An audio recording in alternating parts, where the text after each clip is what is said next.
It was the kind of night that pressed against the windows, heavy and silent, the kind of silence that makes every creak of the house seem louder than it should.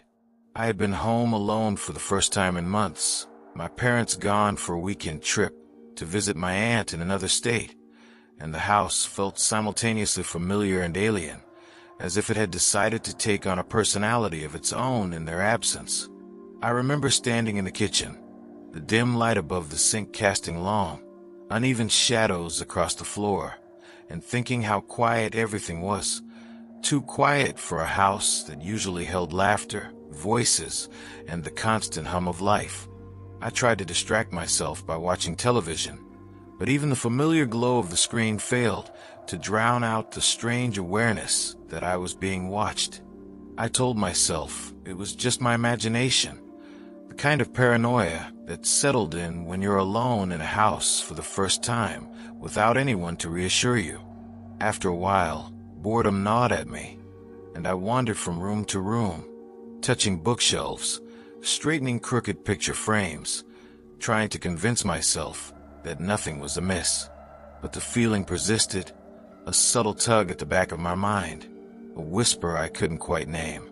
It wasn't until later, when I decided to fetch a glass of water from the basement, that the real unease began. The basement had always been a place I avoided when I was younger.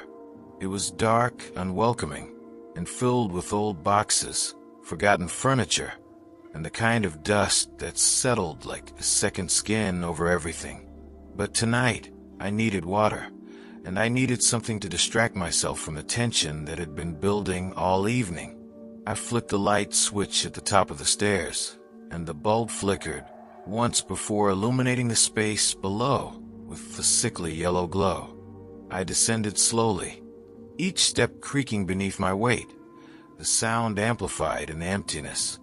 My eyes scanned the room, noting the familiar shapes of cardboard boxes stacked haphazardly against the walls, the old couch with its fabric torn in one corner, and the collection of forgotten holiday decorations in the far corner. I reached the bottom of the stairs, turned to the sink at the back, and grabbed my glass. The water tasted metallic, not quite right, but I ignored it, trying to focus on something mundane to calm my nerves. That's when I noticed it. At first, I thought it was a trick of the light, a shadow formed by the angle of the bulb. But as I adjusted my eyes, I realized it wasn't a shadow at all. There was a door I didn't remember seeing before, narrow and painted the same color as the wall, tucked behind the old furnace. I hadn't noticed it growing up, and I was certain it hadn't been there the last time I checked the basement. My heart thudded as I approached it, my fingers brushing against the chipped wood. The door was cold, unnaturally cold, and I felt a hesitation that I couldn't quite explain. I pulled the door open slowly, and a narrow flight of steps led down into darkness. The air that emerged was thick, damp, and smelled of decay, the kind of smell that seems to seep into your lungs and settle there. I should have turned around. I should have walked back up the stairs and pretended I hadn't seen anything. But curiosity is a dangerous thing, especially when you're alone and the night has a way of amplifying every small thought into a giant, looming question. I took a step down, then another, until I was fully in the darkness beyond the basement. My hand traced the wall for guidance, and the floor beneath me felt uneven, as if it had not been walked on for years. And then I saw it. The room beyond was small, windowless, and lined with shelves filled with objects that shouldn't have been there. Toys I had never owned, books I had never read, photographs of people I didn't recognize, all arranged meticulously, as though someone had been living here, quietly, hidden and watching. My stomach churned. Each object seemed to have a story, a life of its own, and I felt a creeping realization that someone had been here recently. The dust was disturbed, footprints faint but present, and I could almost hear the soft scraping of movement just beyond my vision. Panic rose in my chest, sharp and immediate, but I forced myself to stay calm. I needed to know what this place was, why it existed, and how it had remained hidden all these years in my own basement. I walked slowly along the shelves, noting the details. A small pair of worn sneakers that looked almost new. Notebooks filled with meticulous handwriting in a language I couldn't identify, and a series of photographs depicting my family, taken from angles that suggested the photographer had been inside our home unseen. My heart raced as the implications settled over me like ice water. Someone had been here, watching us, watching me, and they had been here for a long time.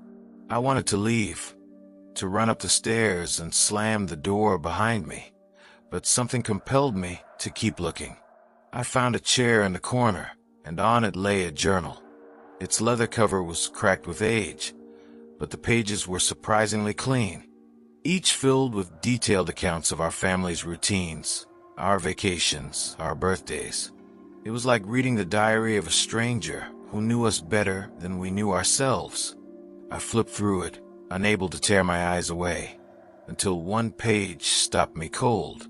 The handwriting was different here, hurried and jagged. It detailed that I was coming down the basement stairs tonight, that I would see the hidden room, and that I would understand what it meant to be watched. My hand shook, the journal slipping from my fingers. I realized with a horror that turned my blood to ice. Someone had predicted this moment. A noise came from the shadows beyond the shelves, soft but deliberate. Footsteps. Slow, measured, deliberate. I backed toward the stairs, my mind racing, heart hammering, every instinct screaming that I needed to get out. And then I saw the figure emerge from the darkness. Not fully, not clearly, but enough to know it was human, or something very close to it. The light caught the glint of eyes, too still, too knowing, and a smile that made my stomach twist. I ran.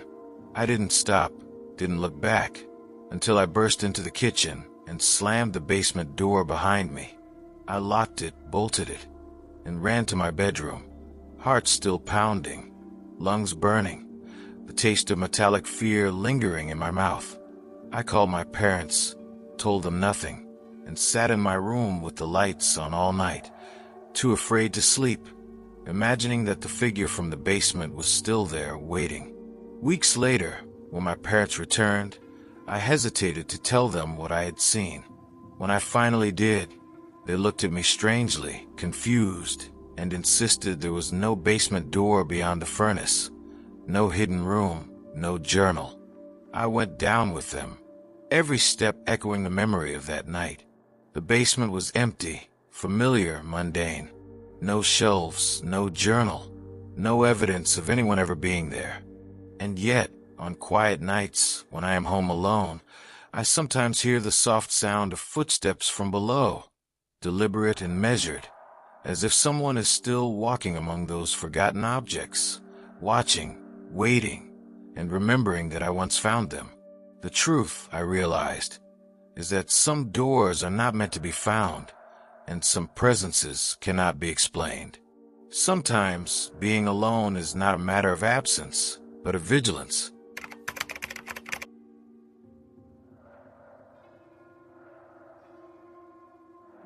I had always considered my apartment a safe space, a place that belonged entirely to me, especially after moving out of my parents' house and finally having a key that fit a lock no one else could touch. It was a small, two-bedroom apartment on the third floor of an aging building, one of those structures that looked sturdy from the outside, but groaned in protest with every gust of wind.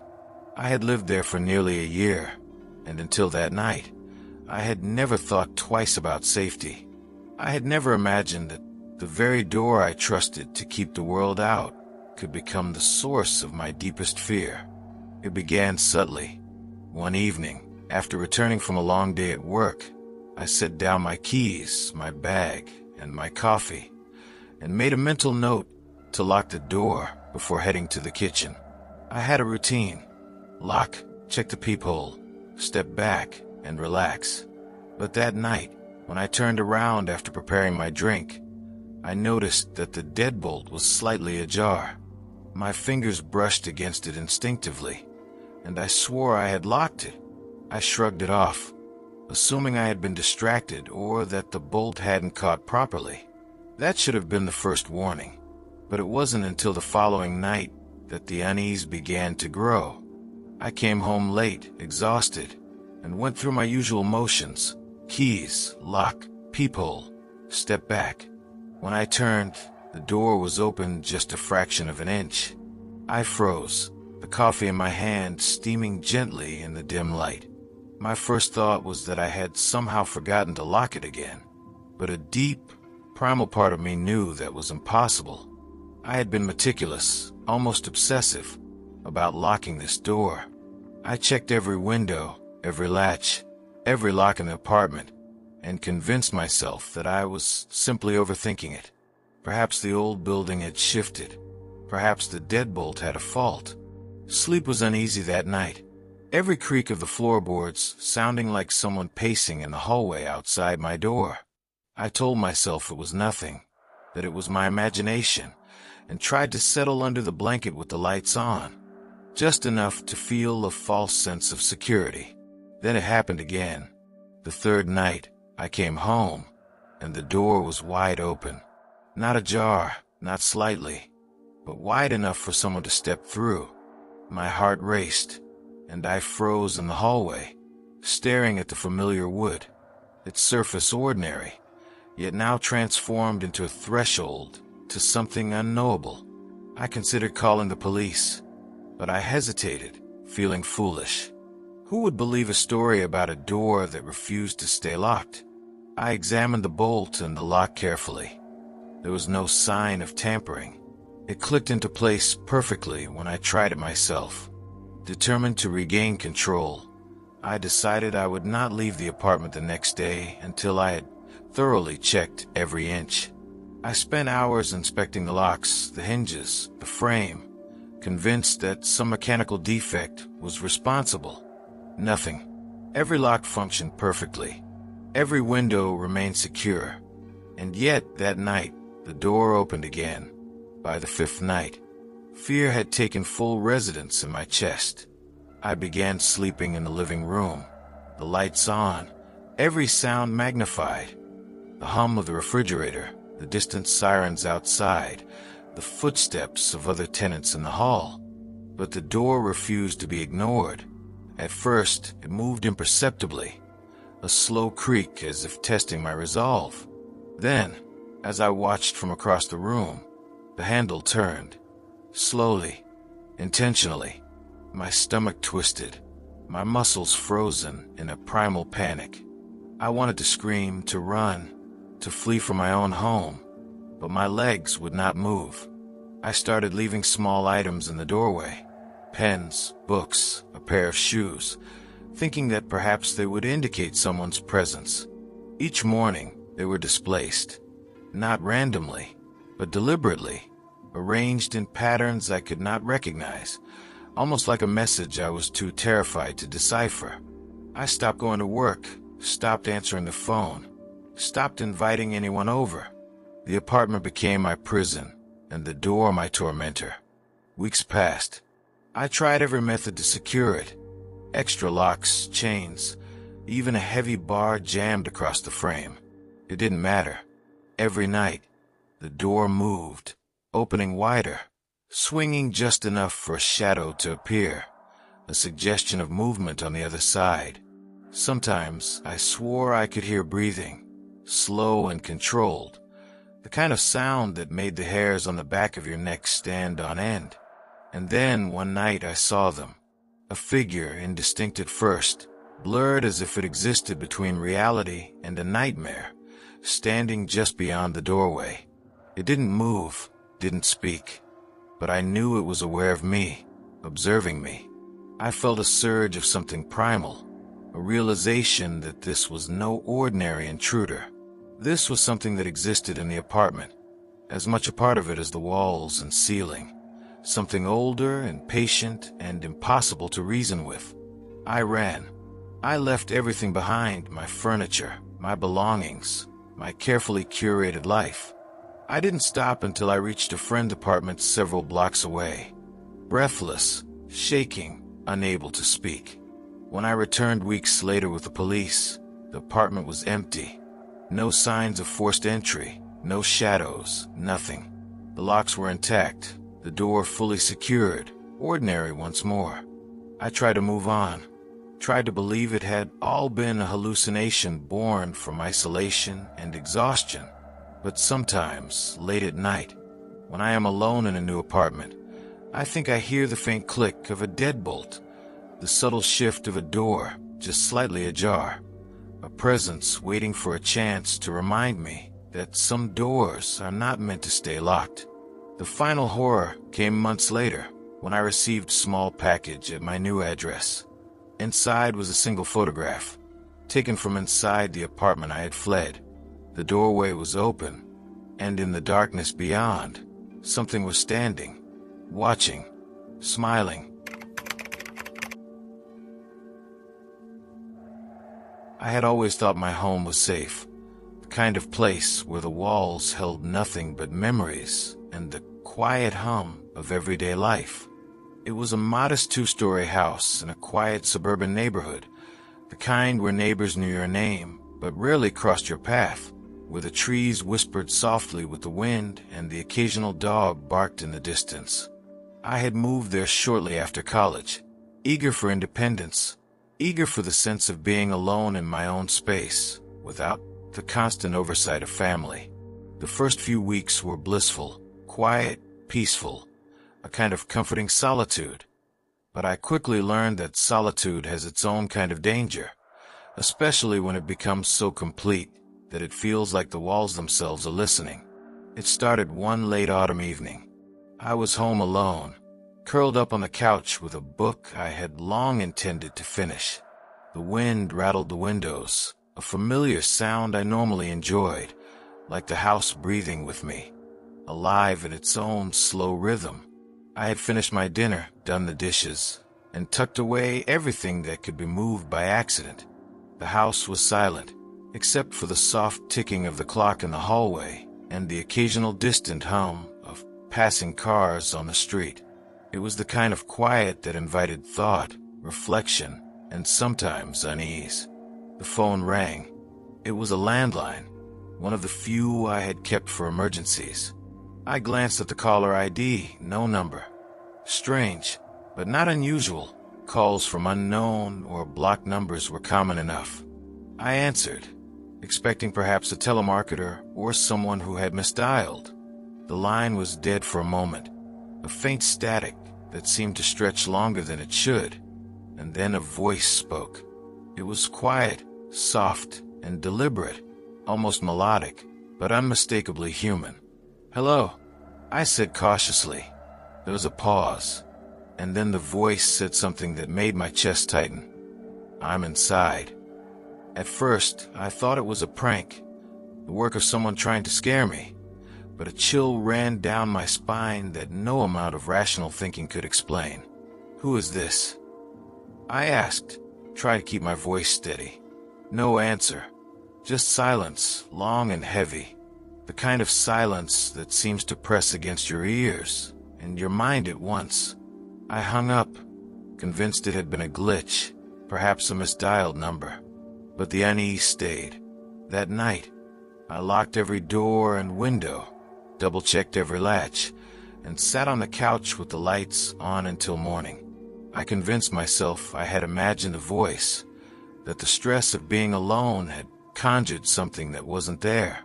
But deep down, I couldn't shake the feeling that the house itself had shifted, that something unseen had entered its space and now moved quietly through it. The next evening, it happened again. The phone rang, and again, there was no number. I answered cautiously, and this time the voice came immediately. It was closer, sharper, more deliberate. "Why are you home alone?" My throat went dry. I dropped the phone onto the couch, and the hair on the back of my neck stood on end. I could hear faint footsteps behind me, not heavy, not loud, but deliberate, measured, echoing softly against the wooden floor. I spun around. my eyes scanning the room, but there was nothing. No shadow, no figure, only the familiar furniture and the soft glow of the lamp I had left on. I told myself it was the wind, settling the old floorboards, but the rational explanations felt flimsy, fragile, like paper in the rain. The calls continued. Every night, sometimes more than once, the same silence, the same deliberate words. I'm inside. Or I can see you.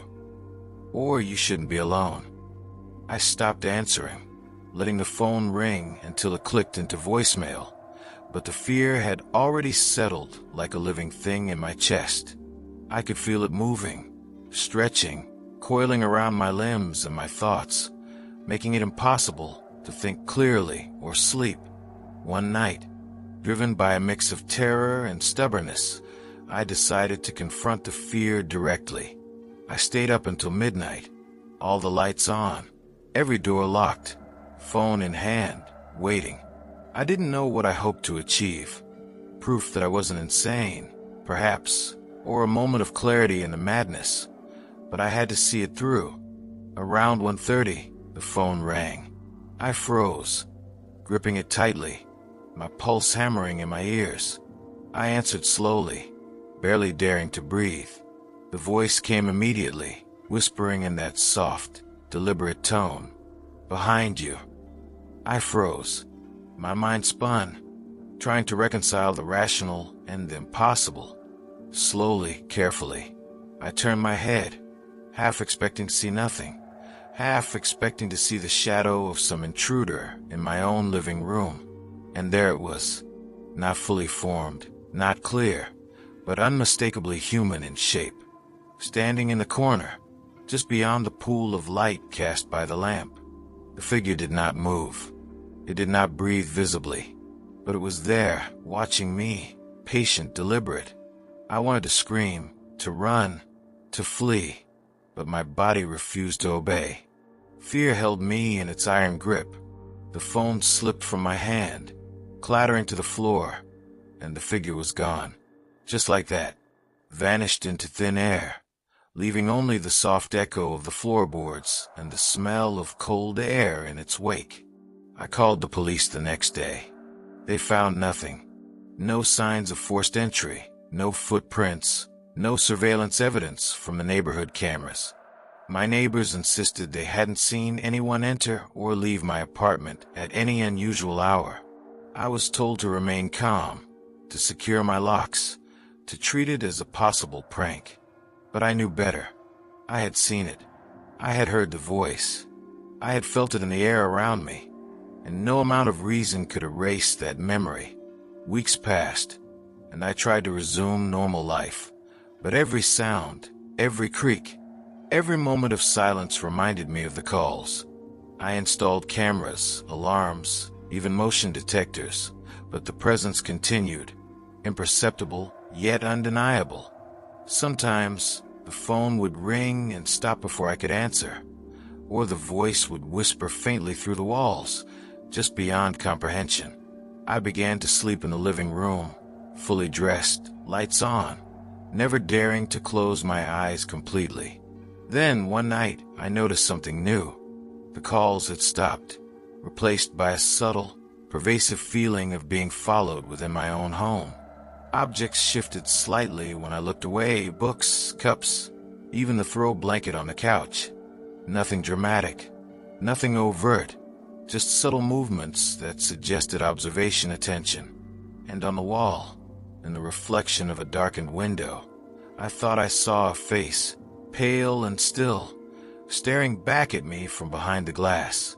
The final revelation came months later, when I received an anonymous letter slipped under my door. The paper was blank, except for a single sentence written in precise, deliberate handwriting. "You answered the first time. Now you belong here." I moved out immediately, abandoning the apartment, leaving everything behind. But even now, in my new home, I sometimes pick up the phone to see if it will ring.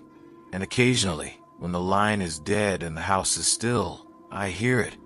A faint whisper from nowhere, soft, patient, and unmistakably inside.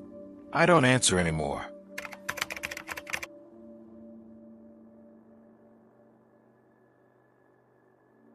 I had always thought that living alone was liberating.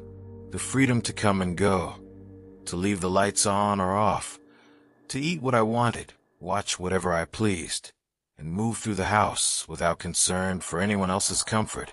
Felt like a reward for years of living in crowded, noisy households. My apartment was modest, on the second floor of an old brick building with wide windows that faced a quiet street. During the day, the sunlight streamed in, filling the rooms with warmth and life. But at night, when the city fell silent, those same windows became dark mirrors, reflecting shadows that seemed to move with a life of their own. It was on one such night that the unease began, subtle at first, like a shadow brushing across the periphery of my vision. I had returned from work late, my body tired and heavy, and I settled into my usual routine: shower, dinner, and a little reading before bed. I kept the lights dim, the room filled with the gentle glow of a single lamp. That's when I noticed it, a dark shape outside my window, just on the other side of the glass. I froze, convinced that it was someone walking past on the street.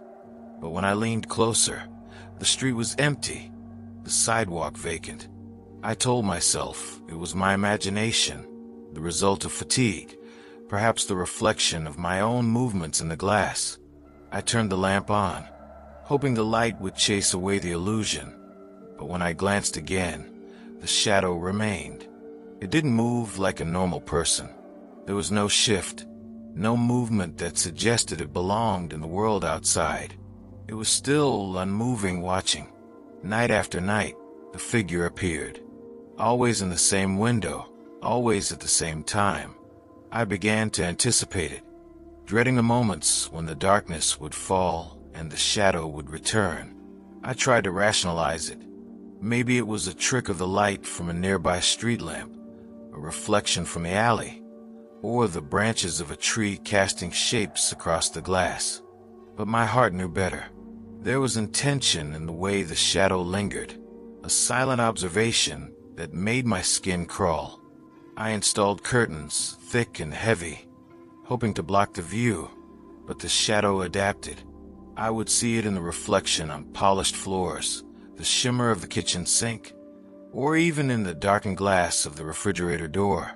It was always there, just beyond perception, patient, waiting.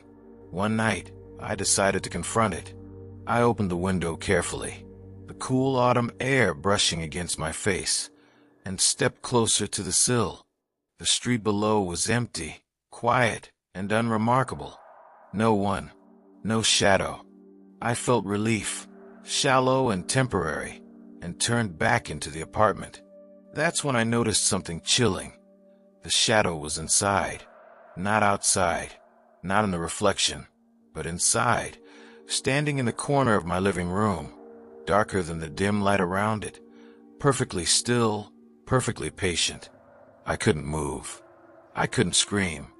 My body refused to obey, frozen by terror, heart hammering in my chest. I watched as it shifted ever so slightly, just enough to suggest awareness, as if it had been waiting for me to look away so it could finally reveal itself. And then, without warning, it was gone. Not a trace, no movement, no evidence that it had been there. Only the cold that remained in the air where it had stood.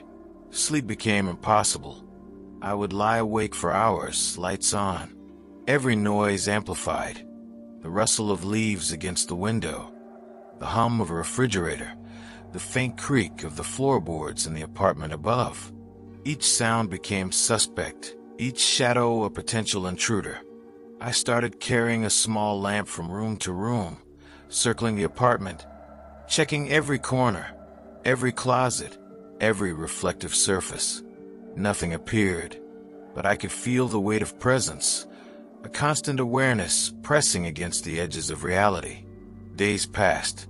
I stopped answering the phone, stopped leaving messages for friends, stopped attempting any semblance of a normal life. The shadow followed me in my mind, a relentless presence that grew more detailed with each passing day. I began to see shapes in the periphery of my vision even in daylight, fleeting forms that disappeared the moment I focused on them. The isolation, combined with the terror, blurred the lines between imagination and reality. Then one night it spoke, not aloud, not through sound, but in a thought that pierced my mind with clarity. "You can't hide from me." I stumbled backward, heart racing, every rational thought fleeing. I tried to convince myself that it was a hallucination, a product of fear, but the certainty of its presence was undeniable. It had found a way to reach me beyond the physical plane, beyond normal comprehension. I left the apartment briefly, returning the next day with friends. Nothing. The shadow was gone. The windows were ordinary, the reflections mundane. But even with company, I felt its eyes on me, a gaze I could not escape. Weeks later, I moved out, leaving behind the apartment I had once considered a sanctuary. I told myself the shadow was gone, that I would never encounter it again. But that night, as I unpacked a box in my new home, I noticed a familiar reflection in the glass of the framed picture I had brought. There it was, not fully formed, just an outline, darker than the shadows around it, standing in the corner, watching, waiting. I learned something that day. Shadows do not belong only to darkness. Some inhabit memory, follow you, attach themselves to your life, patient, relentless, and impossible to escape. And no matter how far you run, some presences never leave.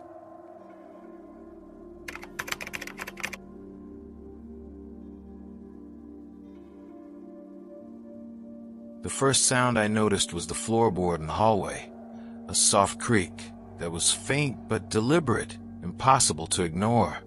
I had been sitting on the couch, my attention on a book I wasn't really reading, aware that the house was supposed to be empty, my parents gone for the weekend. The quiet was heavy, pressing against my ears, and when the creak came again, I froze, my mind racing to reconcile what I was hearing with what I believed to be reality. I told myself it must be one of the doors shifting, the house settling, but deep down, I knew that explanation wasn't enough. Something was in the house. I set the book down carefully, moving slowly to the edge of the couch. My eyes adjusted to the dim light of the living room, the shadows stretching unnaturally across the floor, the furniture looming like silent sentinels. I listened, straining for any further sound, but all that followed was silence. Then, from the kitchen, a faint metallic scrape, almost imperceptible, made me flinch. It was the sound of someone moving, of someone searching. My heart pounded, every beat loud enough to echo in my head. I considered calling my parents, but my hands were trembling too much to hold the phone steady. I debated running to the bedroom and locking the door, but the thought of cornering myself seemed just as terrifying. I crept along the edge of the living room, pressing my back against the wall, each step calculated, deliberate, hoping to make no sound that would reveal my presence. My mind raced, imagining the figure ahead, the kind of intruder you only see in nightmares, patient, silent, and utterly unconcerned with being discovered. In the kitchen, I saw it, or at least a part of it. A shadow moved across the doorway, too large, too deliberate, and it stopped as if sensing I had noticed it. My breath caught in my throat. For a moment, the world held its breath with me. Then it moved again, slower this time, deliberate, sliding along the hallway toward the staircase. My instinct screamed at me to hide, to run, to do anything to escape, but my body refused to obey, paralyzed by fear that threatened to crush every rational thought. I finally managed to edge toward the front door, thinking that if I could get outside, even for a moment, I could call the police. But as I reached for the handle, I froze again. The lights in the hallway flickered once, and in that brief moment, I thought I saw the outline of a person, tall, faceless, standing near the stairs, watching. It was not moving toward me, not retreating, just waiting, patient, deliberate.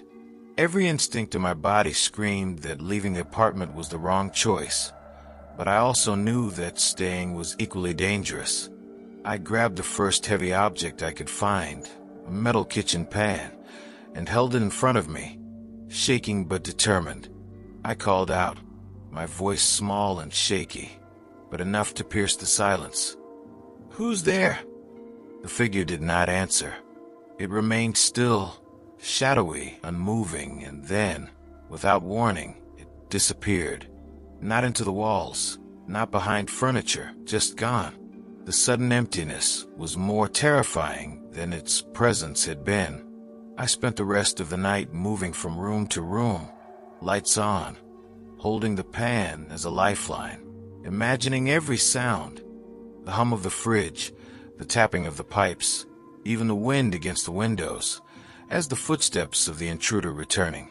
I did not sleep. I did not eat.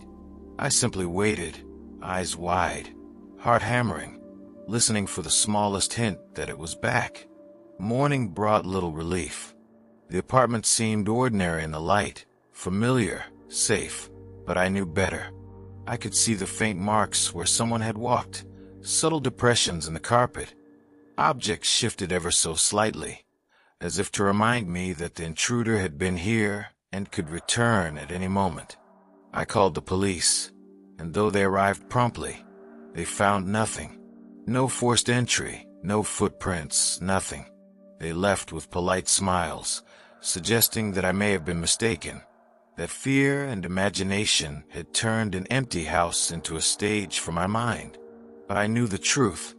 Someone had been here, someone patient, quiet, unrelenting. The following nights were worse. The intruder's presence became more pronounced, yet still subtle enough to evade detection. Doors I had closed were slightly ajar in the morning. Items moved from their usual places, and the faint sound of breathing sometimes drifted from the kitchen when I was in the living room. I stopped leaving the house. I stopped answering the phone. I stopped trusting anything that could move or make a sound. One evening, after weeks of torment, I decided to confront it directly. I turned off all the lights, sat in the center of the living room, and waited. Hours passed. I could feel it, though, as surely as the air I breathed. Every movement, every tiny vibration of the house told me it was near. And then, from the darkness of the hallway, a figure emerged, more solid than before, taller, and terrifying in its calm presence. It did not move toward me, but I could feel its attention, a pressure that wrapped around me like a vice. My instincts told me to flee, but my body had become numb to movement. It lingered in the hallway for what felt like hours, patient, observing. Then, as abruptly as it had appeared, it vanished again, and this time, it left something behind.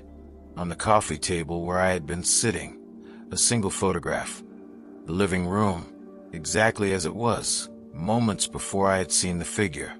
But in the corner of the photograph, in the shadows, a shape crouched, tall, faceless, watching, smiling.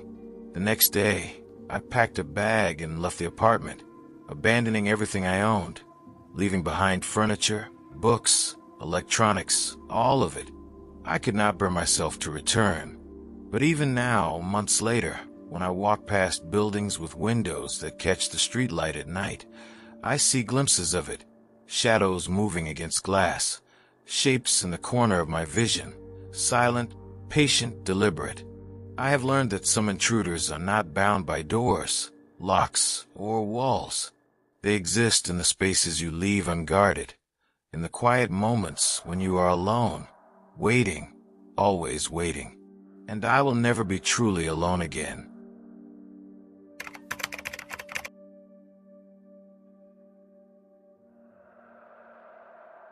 My name is Daniel, and I had just moved into a quiet suburban neighborhood, eager to start over after a messy breakup. and a job that demanded more than I could give.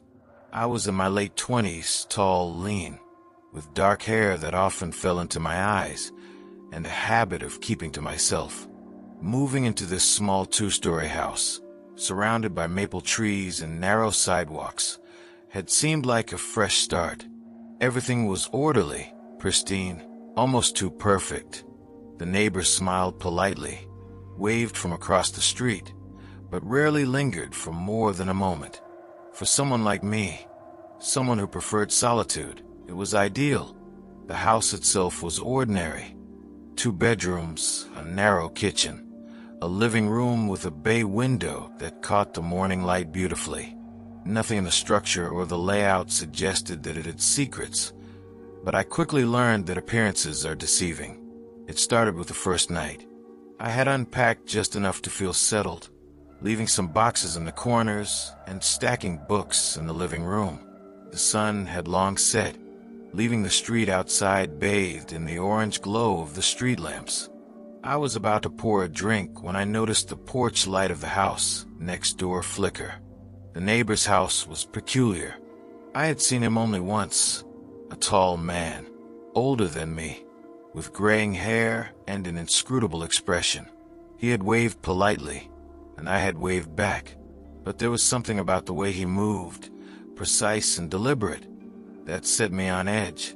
That night, the flickering light in his porch window seemed like a signal, a pulse, a silent reminder that someone was watching. I tried to ignore it, pouring my drink and settling into the couch with a book, convincing myself that the shadows outside the window were nothing more than branches swaying in the wind. But then came the sound, a soft tapping on the window pane. Tap, tap, tap. I froze. The sound was deliberate, rhythmic, deliberate enough that it could not have been accidental. I approached the window cautiously. The street was empty. No one. Just the faint whisper of wind through the maple trees. That was the beginning. Over the next few nights, the tapping continued, sometimes soft, sometimes loud, always when I was alone, always when the lights were off. I tried to rationalize it. Branches, birds, an animal. But rational explanations became thinner and thinner, like fragile paper unable to hold against the weight of unease. I stopped reading at night, stopped sitting near the window, but the sounds adapted, moving closer to the house, to the walls, to the corners of rooms I didn't dare enter. Then one evening, I came home from work to find a small envelope slipped under my front door. I picked it up with caution. Inside was a single note, typed, not handwritten, that read, "You notice the lights too easily. We watch." My fingers went cold, my stomach knotted. I looked around the house, but there was no one. The windows were locked, the doors secure. But I could feel it. Someone had been here, and not outside. Inside, sleep became impossible. I started leaving lights on, circling the house before bed, checking every lock, every window, every dark corner. The tapping continued, sometimes followed by soft, deliberate footsteps on the porch, echoing against the front door as if testing, measuring. I had a security system, cameras, alarms, but nothing registered. It was as if whatever was haunting me was not bound by technology, not bound by physical presence, moving freely in a space I thought I controlled. One night, desperate for answers, I decided to confront it. I sat in the living room with the lights off, windows closed, and waited. Hours passed. The house was silent. And then, from the corner of the living room, I saw it. A tall figure, partially shadowed, its features obscured, standing perfectly still. My heart hammered, but I forced myself to study it. It was human in shape, but had a stillness that defied life, a presence that seemed to absorb the light around it. And then I recognized it. The neighbor, the man I had waved weeks ago. Only he was wrong somehow, paler, thinner, his eyes dark pools that reflected nothing, yet seemed to hold the entirety of the house, the neighborhood, the street. He moved without sound, gliding across the floor toward the bay window, then stopping, watching me with a patience I could not endure. I ran. I fled to my bedroom, locked the door, and called the police. When they arrived, they found nothing. The neighbor's house was empty. No signs of entry, no recent activity, no indication that anyone had been in mine. The officer smiled politely, suggested I was overworked, stressed, paranoid even, but I knew the truth. Something had been living here, observing, waiting, perfectly hidden. I never stayed another night. I packed quickly, leaving furniture, books, and belongings behind, abandoning the home that had once seemed perfect. But even now, months later, when I drive past that neighborhood, I see a figure in the shadows, tall, patient, unmoving, observing. And I know that whatever waits for you in silence, you cannot run from. Even when I sleep in another city, in another house, I sometimes awaken to a tapping on the window, soft and deliberate, and the faint sensation of being observed. And though I tell myself it is imagination, I know it is not. The neighbor, whoever or whatever he truly is, follows, patient, deliberate, eternal.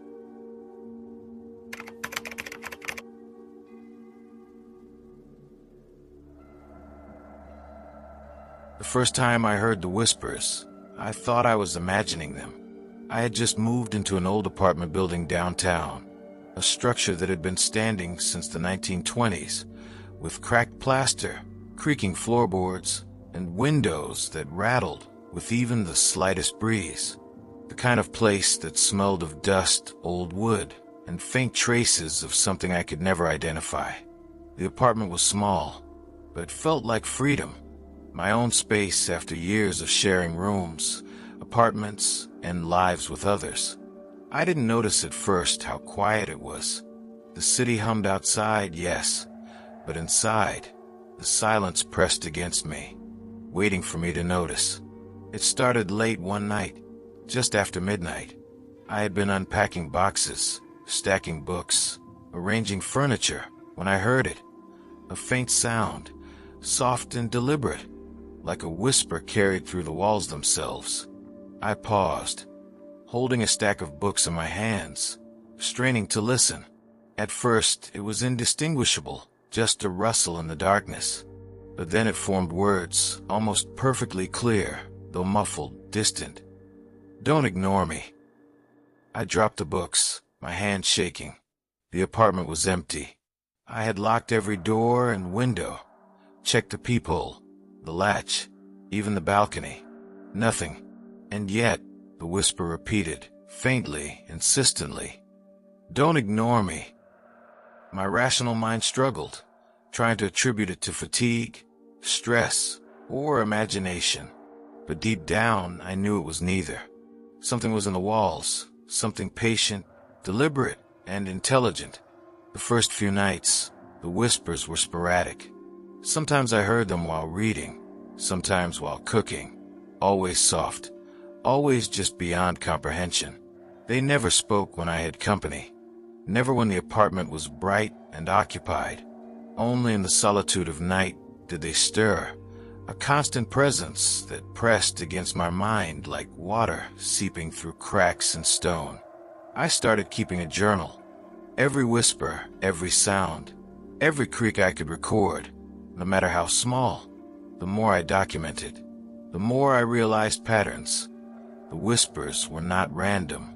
They repeated phrases, sometimes referencing things I had done hours or days earlier, mundane actions I had not expected anyone or anything to observe. "You turn the page," or "you move the cup," they would say, perfectly specific, impossible to ignore. The realization chilled me. The walls were listening, recording, aware. Sleep became impossible. I began to leave lights on, even when I tried to rest, circling the apartment, checking every corner, examining the walls, the baseboards, the ceiling. There were no hidden panels, no vents that could conceal someone. And yet, I could feel it. Presence, patient and deliberate. Every time I paused, I felt it move through the apartment. Invisible, silent, but undeniably aware. One night, determined to confront it, I turned off every light and sat in the center of the living room, my back against the wall. The only illumination, the faint glow from the streetlights outside. The whispers began softly, far away, almost hesitant, then grew louder, sharper, deliberate. "You cannot leave," they said, over and over, until the words became a chorus, surrounding me, pressing against my mind, leaving no room for rational thought. My body trembled. I wanted to flee, to run, to scream, but my limbs refused to obey, paralyzed by fear that was more than instinct, it was knowledge. Over the next few weeks, the presence intensified. Objects in the apartment began moving, subtle but deliberate. Cups slid across counters, books toppled from shelves. The carpet seemed disturbed as though something invisible had walked across it. I tried to record these events, but every camera I set up malfunctioned. Every motion sensor remained silent. It was as if the apartment itself had become sentient, aware of my attempts to document it, and it was determined to remain hidden. I researched the building's history. Decades of tenants, some who left suddenly, some who vanished without explanation, some who died quietly in their apartments. The names and dates were public record, mundane at first glance, but the more I read, the more patterns emerged. Every previous tenant had reported strange sounds, whispers, and unexplainable movements in their units. I discovered journal entries in the local library, old letters, and notes detailing things eerily similar to my experiences. And the more I read, the more I realized that the building itself, or something within it, thrived on observation, on solitude, on fear. I moved out once, staying with a friend for a week. But when I returned to collect my belongings, I found the apartment exactly as I had left it, except for one thing. On the wall above the couch, faintly scratched into the plaster, were words I had never written. "You belong here." My stomach turned. The scratches were fresh, impossibly precise, and unmistakably directed at me. It had waited, it had observed, and it had chosen me. I did not sleep that night. I packed what I could carry and fled to a hotel across the city. But even there, the whispers found me. Faint at first, barely audible, carried through the walls of the hotel room. I could not escape them. They followed, patient, deliberate, eternal. Months later, I tried to rebuild a normal life. A new apartment, new routines, everything seemingly ordinary. Yet sometimes, when the house is quiet, when the lights are off, I hear the faintest whisper from the corner of the room. I am still here. I turn, heart pounding, and see nothing. Yet I know the presence is patient, deliberate, waiting for the moment I am alone again. Some houses are not built to shelter. Some houses are built to watch, to learn, to wait. And some presences are patient enough to follow you beyond walls, beyond doors, beyond life itself.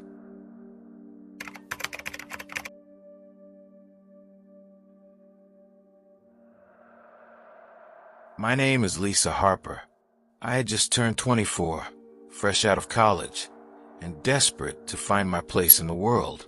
After months of scouring listings and dealing with overpriced apartments, I finally found a rental in a small, aging building on the outskirts of the city. It was a kind of neighborhood that seemed abandoned at times, where cracked sidewalks led to houses with paint peeling from the wood siding, and street lamps flickered intermittently, casting shadows that danced like ghosts on the walls. My apartment was on the third floor of a structure that looked harmless enough, 3 stories of brick and wood, built in the early 1950s. The rent was affordable, the space cozy, and the landlord, though oddly secretive, seemed harmless enough. The moment I stepped inside, I felt both exhilarated and cautious. The hallway was narrow and dim, lined with doors painted a faded cream color. The floors creaked underfoot, protesting each step I took, and the air smelled faintly of dust, old wood, and mildew. My unit, number 3B, was small but bright, with 2 windows facing the street and one into a narrow alley. I spent the first few days unpacking boxes, organizing my life in a place that, for the first time, I could call my own. I was alone most nights. My roommate from college had moved across the country.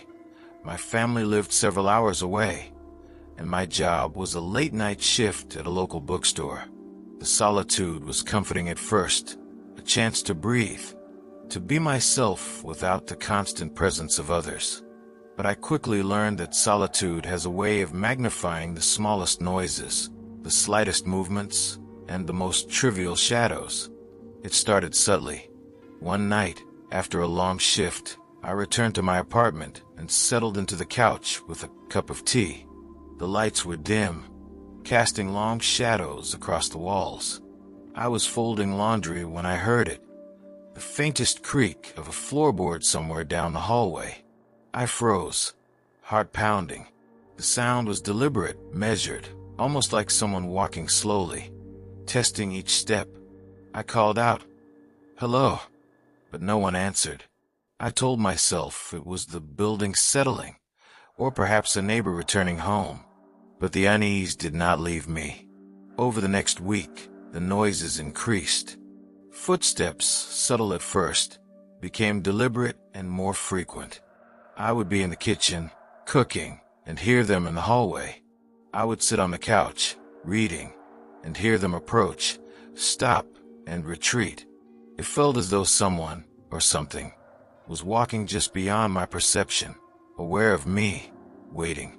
One night, I decided to investigate. I left my apartment and stepped into the hallway. It was silent. The dim light flickered, and the shadowed doors lining the corridor seemed to shift, like faces watching me. I reached the end of the hall, where a door marked 3C sat slightly ajar. I had never seen anyone enter or leave that unit. The door had always been closed, locked, unnoticed. Now it stood open, dark, inviting. I hesitated. Something told me not to enter, but curiosity, that dangerous instinct, compelled me. I stepped closer.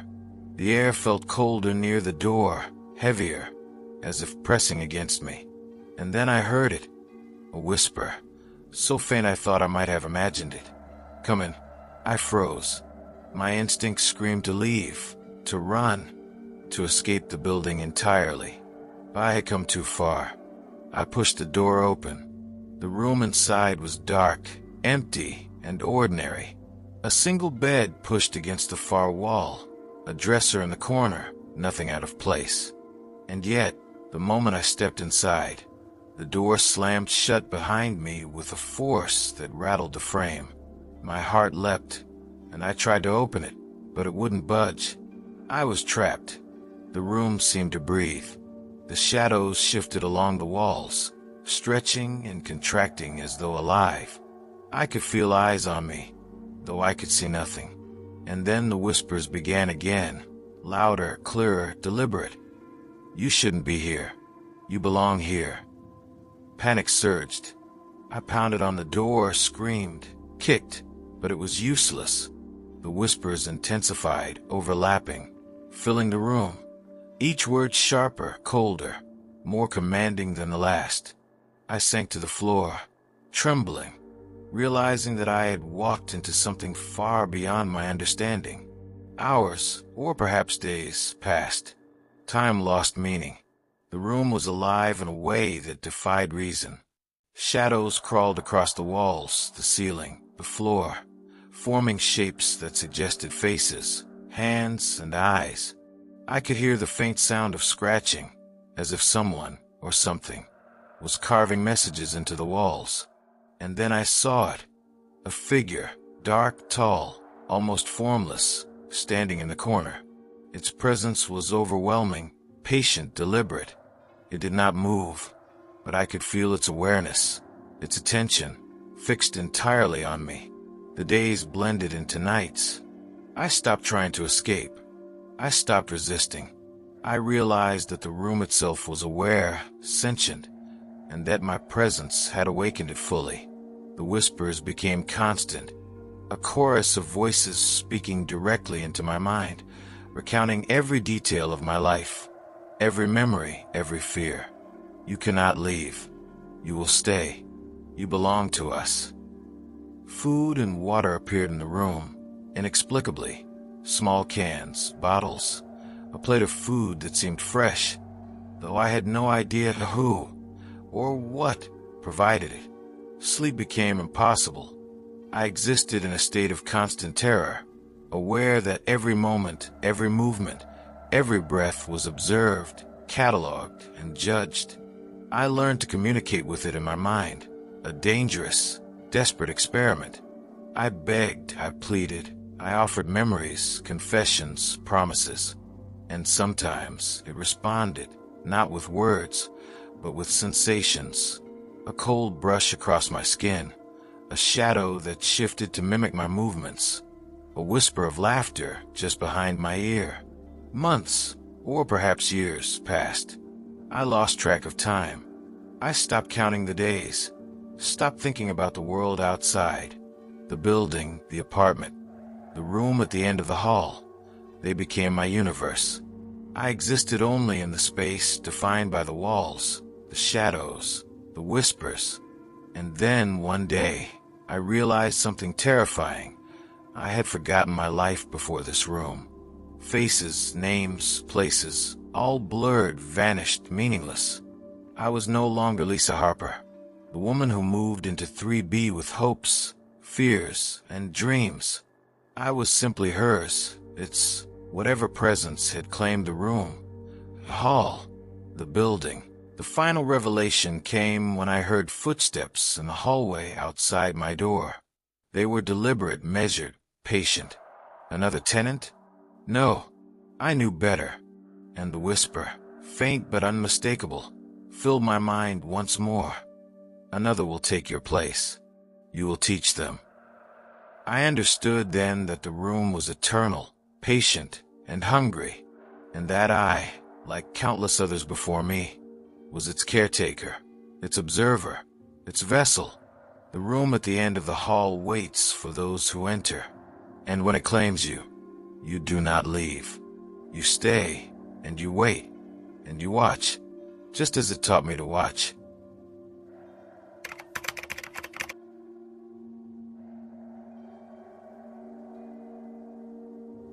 I am Ethan Clark. I had just moved into a historic Victorian house on the outskirts of an old New England town. The kind of town where the streets twist and turn with cobblestones, gas lamps flicker against the foggy night, and the locals still talk about legends from generations past. I inherited the house from my late uncle, a man I barely knew but who had lived in the town for decades, accumulating more secrets than friends. The house was impressive, tall for stories, with gabled roofs and ornate trim, and a sense of grandeur that belied its age. Inside, the floors creaked with history. The walls whispered with the echoes of old conversations, and the air carried a faint, musty scent of wood and time. I had always been fascinated by old houses, their hidden corners, their attic spaces, and the sense that the walls remembered. This house was no exception. It had been empty for months, and the first night I spent there was a mixture of excitement and unease. I walked through the rooms, noting the intricate moldings, the antique chandeliers, the long hallways that seemed to stretch further than they should. I settled into my room on the second floor, unpacked a few essentials, and fell into bed, exhausted but content. It was around midnight when I first heard the sound. Faint, deliberate, and almost imperceptible. A soft scratching, like claws against wood. I froze, straining to hear. The attic above me had been locked when I arrived, a door with a rusted latch, but I could hear the sound clearly. Scratching, moving, deliberate. My heart raced, and my first instinct was to dismiss it as the house settling. But as I listened, the sound became more pronounced, like something moving carefully across the floorboards above me, waiting, observing. The next morning, I investigated. The attic was locked, just as I remembered. The latch was intact, the door firmly closed. I knocked lightly, half joking to myself, half wondering if I would hear a response. Nothing. I told myself it was just the wind, a branch tapping the roof, or my imagination. But the unease did not leave me. Over the next few nights, the sounds became more complex. Scratching evolved into footsteps, deliberate and measured, pacing in patterns I could follow through the ceiling. Sometimes I would hear a soft shuffle, a dragging sound, like something heavy being moved slowly, carefully. But I could never see anything. My attempts to record had failed. Microphones picked up only static. Cameras showed nothing unusual. Yet I could feel the presence above me, patient, deliberate, aware. Curiosity overcame caution. One night, I retrieved a crowbar, a flashlight, and a set of old keys I had found in a drawer. I ascended the narrow staircase to the attic, heart hammering with every step. The latch creaked as I forced it open. The attic was dark, filled with decades of stored items. Trunks, dust-covered furniture, stacks of old newspapers, and forgotten artifacts of my uncle's life. Everything appeared untouched. I shone my flashlight across the room, each corner and shadow revealing nothing alive. And yet I sensed it. The temperature dropped abruptly. My breath formed visible clouds, and the shadows seemed to shift around me, almost sentient, following the beam of my flashlight. I called out, "Hello? Is anyone here?" No answer, only silence, heavy and oppressive, as if the house itself was holding its breath. I descended reluctantly, trying to rationalize the experience. Perhaps it was the wind, the house settling, the natural acoustics of the attic amplifying mundane sounds. But I could not shake the feeling that I was being watched. The scratching returned that night, louder, more deliberate, and this time, it was accompanied by whispers, faint, unintelligible, almost melodic, yet deliberate, as if someone or something was speaking just beyond comprehension. Days turned into weeks. I became obsessed with the attic. I researched the house's history, scouring town records and old newspapers. I discovered that my uncle had a reputation for eccentricity, isolation, and obsession with the supernatural. He had reportedly been visited by someone or something in the attic in the final months of his life. Though the records were vague, the details obscured by time, I found old letters tucked in drawers, yellowed with age, in which he described being watched, followed, and ultimately trapped by a presence he could not name or confront.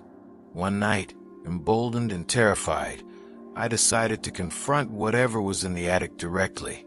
I waited until midnight, the hour when the shadows seemed most active, the whispers most insistent. I ascended the stairs slowly, flashlight in hand, recording device strapped to my chest. The scratching began as soon as I reached the top. I froze, listening. The sound moved in patterns, deliberate, almost conversational, as if something was aware of my every move. I forced myself forward. The air grew colder, denser, harder to breathe. The shadows shifted along the beams, forming shapes that suggested faces, limbs, eyes. And then I saw it, a figure, partially obscured by darkness, crouched behind a trunk. Its shape was humanoid, yet distorted, unnatural, its movements fluid, deliberate, patient. It watched me with a presence that pressed against my mind, filling me with a terror I had never known. The whispers became clearer. "You shouldn't be here. You belong here. Stay." The figure rose slowly, gliding across the floorboards without a sound, its form stretching impossibly, almost melting into the shadows. I tried to retreat, but the staircase seemed farther away longer, like the room had expanded impossibly. Panic surged through me, my heart hammering. For hours, or what felt like hours, I was trapped. The figure circled, observing, deliberate, testing, patient. The whispers filled my mind, recounting memories of my childhood, my fears, my deepest secrets. I realized then that this presence had been waiting for me, learning me, shaping me, preparing me for its revelation. I do not know how long I remained in that attic. Time lost all meaning.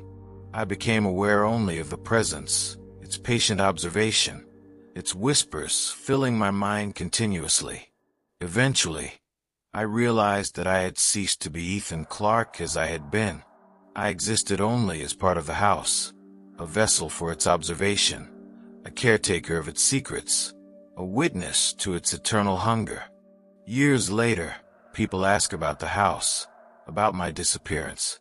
Some claim to see a light in the attic, a shadow at the window, or hear whispers late at night. They say the house is cursed, haunted, uninhabitable.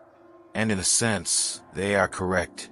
The house is alive, sentient, patient, and deliberate. And the attic waits for the next visitor, the next curious soul who dares to enter.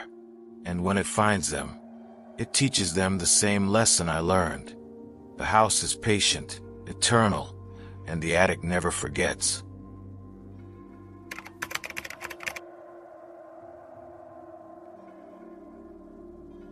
The first night it happened, I was already on edge. The apartment had been quiet all evening, the kind of silence that presses against your ears until you notice every tiny creak, every distant hum of pipes, every shifting shadow cast by the faint streetlight outside. I was folding laundry in the dim light of the living room when I heard it, a soft thump from the hallway outside my bedroom door. At first, I thought it was the building settling, as old apartments often do. But then it came again, deliberate, slow, measured, and impossible to ignore. I froze. My body tensed. The sound came again, closer now, as if someone, or something, was walking toward my bedroom.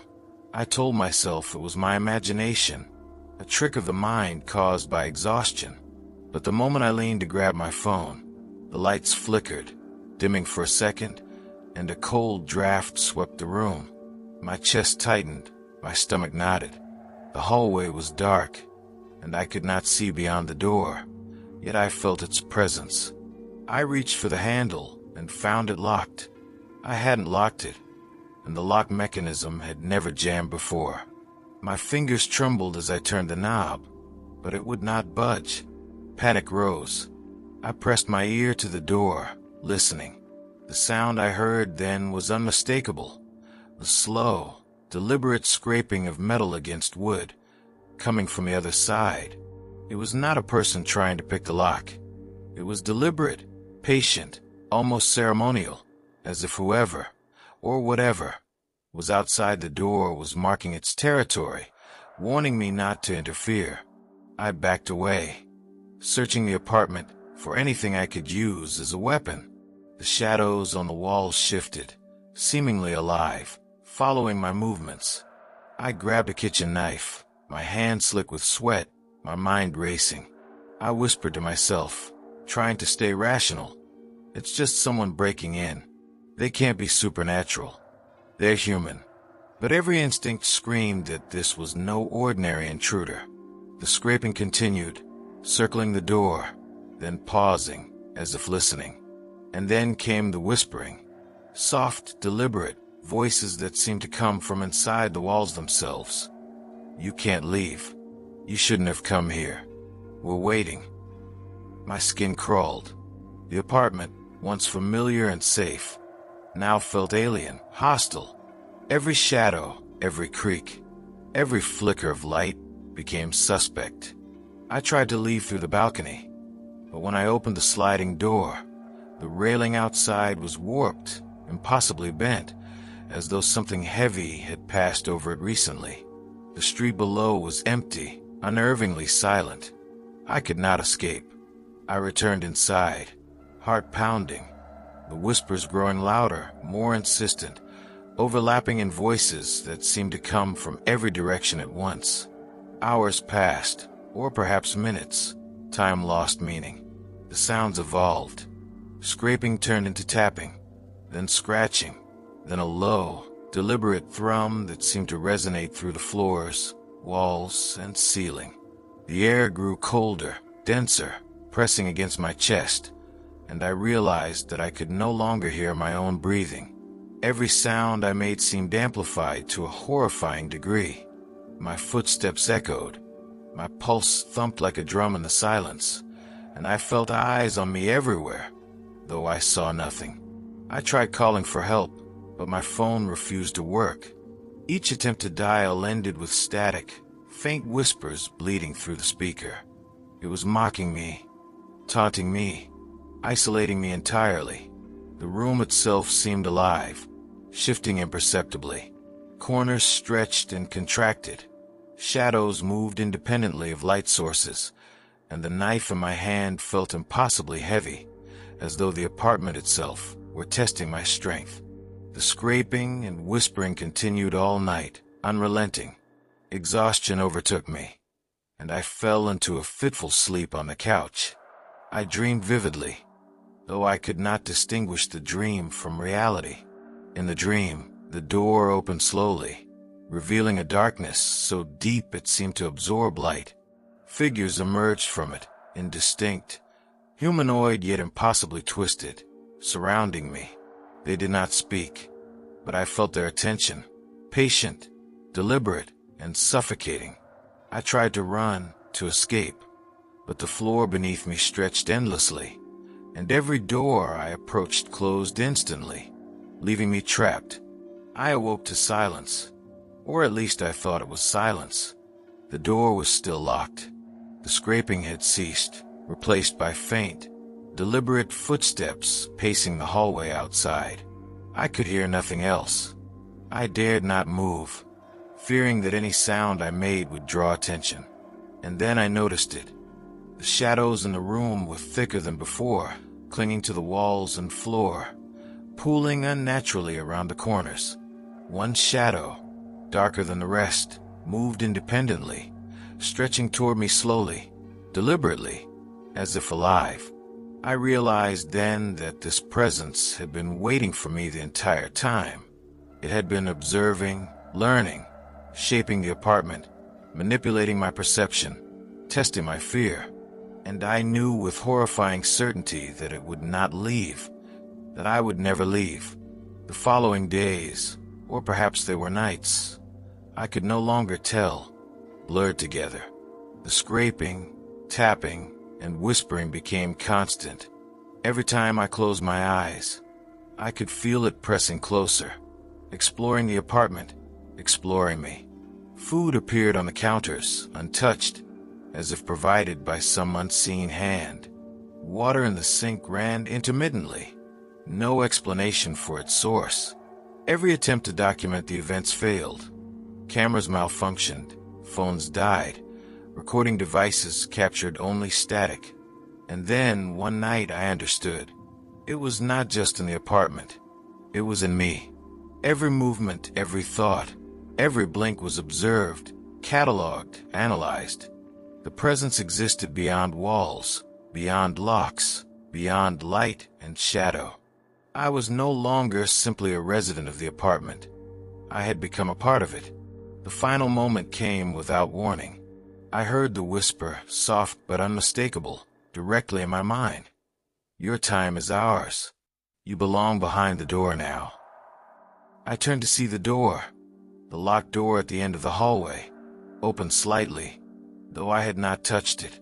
From it, darkness flowed like a living thing, stretching and pulsing. I tried to run, to resist, but my body refused. The darkness reached for me, and I felt myself pulled, slowly, inexorably, into the void. Now I wait. The apartment is quiet for the moment, but I know it is only patient, deliberate, and watching. The scraping will return. The whispers will return, and the next tenant will hear the soft thump of a locked door and think it is nothing. But I know the truth. The apartment does not release its residents, and neither does the darkness behind the locked door.